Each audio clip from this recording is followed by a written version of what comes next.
사람들은 욕을 할 때 유독 동물에 빗대서 욕을 많이 해댑니다. 아주 일상적으로들 쓰죠. 레퍼토리도 참 각양각색이죠. 야이 강아지야? 야이 새 두개골아. 벌레들아? 야이 돼지야. 이렇게 육해공으로 참 다양하게 욕을 해대고 있습니다. 욕셔널 지오그래픽도 아닌데 말이죠. 생각해보면 동물 입장에선 참 억울한 일입니다. 뭔데 사람들이 자기 이름을 욕으로 쓰나요? 동물들에게 변호사가 있었으면 고소를 먹어도 우린 할 말이 없습니다. 하지만 우리에게 가장 많은 고소미를 먹일 동물은 강아지도, 새도, 벌레도, 돼지도 아닙니다. 가장 오랫동안 억울한 누명을 쓰고 욕을 먹어온 피해자는 따로 있습니다. 그것은 바로 나무늘보입니다.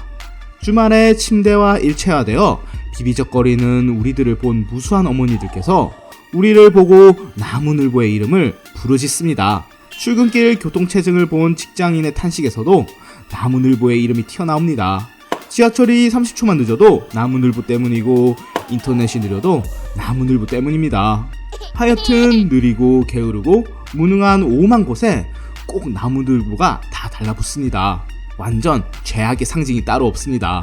이러니 우리가 나무늘보를 언급할 때 꼭 따라오는 궁금증이 있습니다. 이놈들은 도대체 왜 멸종을 안 할까? 이 궁금증만으로도 나무늘보의 이미지는 말 다 했습니다. 아마도 모든 동물을 통틀어 이미지가 제일 바닥일 겁니다. 그런데 처음부터 이렇게 이미지가 바닥이었을까요? 인류 역사에서 나무늘보를 최초로 발견하고 기록한 것은 1526년에 스페인 탐험가 오비에도 발데스입니다. 나무늘보를 기록한 최초의 책에서는 이렇게 설명하고 있습니다. 이렇게 못나고 쓸모없는 동물은 본 적이 없다. 처음부터 욕먹었던 거 맞네요. 최초의 감상부터가 이놈들은 왜 멸종 안 함? 이었습니다. 이렇게 나무늘보가 느리고 게으르고 무능한 건 사실처럼 보일 수 있습니다. 그래서 나무늘보는 욕먹을 만 하지 않나 싶다면 여러분은 나무늘보에게 고소를 당할 수도 있습니다. 나무늘보는 느려도 절대 무능한 생물이 아니거든요. 의외라는 생각이 드시면 한번 떠올려 보세요. 여러분은 나무늘보가 멸종위기종이라 인공번식해야 한다느니 보호해야 한다느니 이런 뉴스 들어본 적이 없을 겁니다. 똑같이 느리지만 귀여운 외모로 사람들에게 사랑받는 코알라랑 판다를 생각해보세요. 이 둘은 뉴스에도 자주 나오며 보호 캠페인을 아주 쉽게 접할 수 있습니다. 그런데 나무늘보를 보호하자는 소리는 뉴스에 절대 안 나옵니다. 사실 그 이유는 못생겨서 그런 게 아닙니다. 나무늘보는 멸종이랑 전혀 상관없이 잘 나가는 몸이라 그런 겁니다. 1970년의 정글 생태계 조사 결과는 놀랍게 짝이 없습니다. 야생 포유류 4마리 중 1마리가 나무늘보였거든요. 정글 인구 25%가 전부 나무늘보였습니다. 멸종위기종이요? 거의 지배종족에 가깝네요. 느려서 자체 멸종에 도달하고 있다는 루머가 많은데 절대 아니랍니다. 이보다 잘 나가는 포유류도 별로 없습니다. 나무늘보 6종 중 2종만이 멸종위기종이고 그나마 그것도 만악의 근원, 사람 때문에 서식지 파괴로 멸종하는 중이지 다른 이유 때문이 아닙니다. 나무늘보의 역사를 살펴보면 찬란하기 그지없고 심지어 인간도 명함을 못 내민답니다. 6,400만 년 전부터 멸종 안하고 번성해온 종족입니다. 6,400만 년이 얼마나 까득한 시간이냐면 오스탈로피테쿠스가 우가우가를 외치면서 돌아다니기 시작한 게 겨우 600만 년 전이랍니다.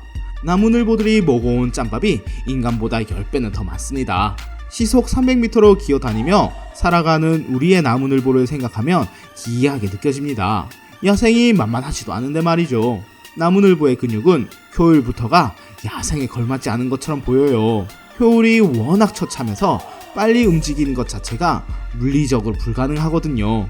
고양이랑 비교하면 똑같은 면적의 근육에서 나오는 효율이 겨우 15분의 1 정도입니다. 편한 데서 살아서 이렇게 늘어졌나 싶지만 나무늘보의 서식지는 지구에서 가장 냉혹한 포식자들의 천국인 정글입니다.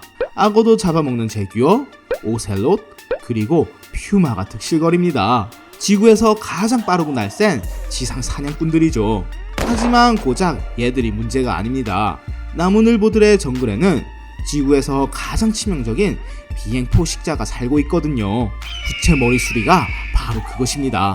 부채머리 수리는 그 전투력이 쩔어주는 맹금류 중에서도 알아주는 깡패입니다. 덩치도 어마어마하게 커서 날개를 펴면 2m가 넘습니다. 발톱만 해도 붉은 발톱보다도 크며 성질도 더럽습니다. 힘도 무식하게 강해서 대형 원숭이 척추도 한 방에 분질러버립니다. 설상가상으로 이런 엄청난 놈의 주식은 나무늘보입니다. 아무리 강력한 부채머리 수리라도 인생을 쉽게 살고 싶어 하는 것 같네요. 스릴도 느끼며 좀 덜 만만한 상대를 잡아먹을 수도 있을 텐데 말이죠. 이런 부채머리 수리들이 득실되는 곳에서 1시간에 300m 기어가는 슬로우 라이프 나무늘보가 살아남은 겁니다. 나무늘보는 결코 편안한 생활을 하면서 진화한 게 아닙니다. 이런 하드코어한 생존 게임에서 살아남기 위해 슬로우 라이프로 진화한 겁니다. 나무늘보에게 느릿느릿은 라이프 스타일이 아니라 생존 수단입니다. 그러니까 푹신한 소파랑 침대에서 뒹구는 우리들과는 다르다는 말이죠. 왜 나무늘보가 느리냐면 빠른 나무늘보들은 전부 죽었기 때문입니다. 치타만큼 빨리 달릴 수 있다 해봤자 어차피 날아다니는 부채머리 수리한테선 도망을 못 치기 때문입니다. 괜히 빨리 움직여봤자 하늘에서 대기 타고 있는 부채머리 수리만 땡큐 할 뿐입니다. 나무늘보가 먹기도 귀찮아 한단 말도 당연히 거짓말입니다. 식탐 많은 나무늘보는 음식을 찾아다니다 다 부채머리 수리한테 잡아먹혔습니다. 그래서 살기 위해 하루에 나뭇잎 3장만 먹어도 배부를 수 있도록 진화한 겁니다. 하루에 18시간 동안 잔다는 소리도 멍멍이 소리입니다. 그렇게 잠 많은 나무늘보는 잠자다 부채머리 수리한테 다 잡아먹혔습니다. 나무늘보는 사실 하루에 10시간도 안 잡니다. 다른 포유동물에 비해 훨씬 적게 자는 거죠. 가만히 있을 때는 자는 게 아니라 언제 날아올지 모르는 부채머리 수리를 향해 대공경계를 서고 있는 겁니다. 안 움직인다고 오해하지 마세요. 이렇게 치열하게 살아가는 동물은 별로 없습니다. 장담하는데 인간도 머리 위에 공룡이 날아다니는 정글에 살았으면 멋지게 몬스터 헌터가 되는 게 아니라 나무늘보로 진화했을 겁니다.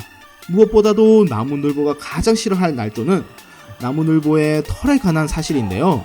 대부분의 사람들이 나무늘보가 하도 안 움직여서 이끼가 자란 줄 알고 있는데요. 하지만 사실 아예 몸이 이끼를 기르기 위해 진화한 겁니다. 나무늘보의 털 자체가 이끼를 기르기 위한 생태 농장입니다. 털 속에 난 특별한 흠은 빗물을 그대로 흘려보내는 대신 몸 안에 모아 이끼를 기르는 양분이 됩니다. 이 아늑한 이끼 호텔에서는 나방 9종, 진드기 6종, 응애 7종, 딱정벌레 4종이 사이좋게 부대끼는 벌레 아파트가 됩니다. 벌레들은 나무늘보의 냄새를 포식자들로부터 감춰주고 이끼는 나무늘보의 몸을 초록색으로 물들여 감춰줍니다. 나무늘보의 몸에서 자라나는 이끼를 기반으로 곰팡이들이 자라나고 이 곰팡이들은 나무늘보가 병에 걸리지 않도록 항생물질을 분비할 뿐만 아니라 나무늘보 안에 사는 수백 마리의 곤충들에게 식사를 공급합니다. 그리고 이 곤충들이 싸는 배설물은 다시 이끼를 자라나게 하고 이끼에서는 곰팡이가 피어나고 나무늘보 한 마리 한 마리가 움직이는 위장 도시인 것이죠. 이렇게까지 해야만 지옥 같은 정글에서 살아남을 수 있었던 겁니다. 절대 가만히 앉아서 얻어진 생존이 아니란 말이죠. 진짜로 별 천적 없이 주로 편한 환경에서 살아온 코알라나 판다와 비교가 안 됩니다. 나무늘보들은 괴물들이 사는 정글에서 은신과 협동으로 살아남아온 생존의 달인들입니다.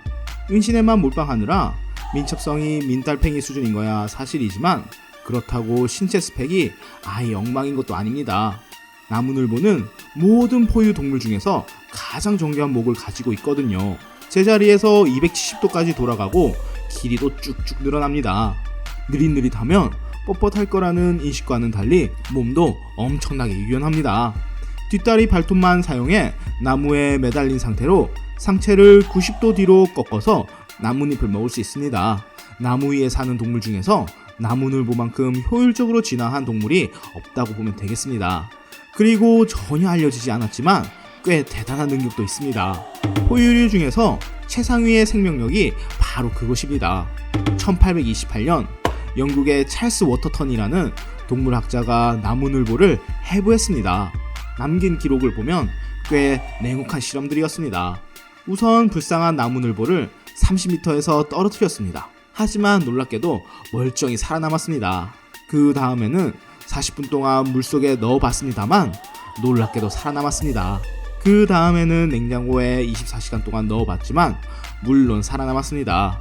오기라도 생겼는지 마지막에는 전기톱으로 머리 뚜껑을 열고 뇌까지 제거해버렸습니다. 도대체 왜 이러는 걸까요? 놀랍게도 이런 끔찍한 처우를 받고도 나무늘보는 30시간을 넘게 살아남은 것입니다. 정말 튼튼하게 잘 만들어진 생물입니다. 오늘날에도 전선에 걸려 바베큐가 되거나 자동차에 치여서 온몸의 뼈가 박살나도 울버린처럼 데드풀처럼 굳세게 회복하고 일어서는 나무늘보들이 무수히 많습니다. 느려터진 신체 덕분에 신진대사도 낮아서 부상에 대한 저항력이 엄청난 것이죠. 이런 신체 능력 덕분에 사람이라면 누구나 무서워하는 암에도 잘 안 걸린답니다. 사실 어지간한 포유동물보다 훨씬 굉장한 생물인 것 같습니다.